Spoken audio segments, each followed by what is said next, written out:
Ba't ang kulit mo? Wow!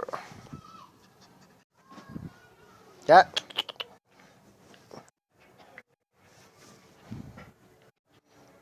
Ah. Ah.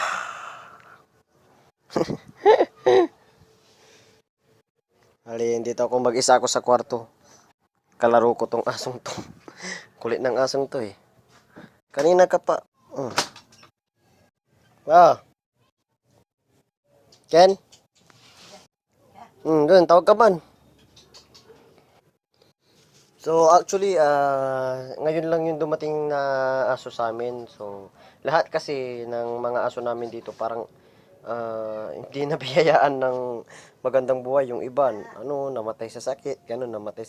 Pero siya hindi kasi ang taba-taba niya, kitang-kita yung ano niya, malusog yung pangangatawan, cute, cute, ba?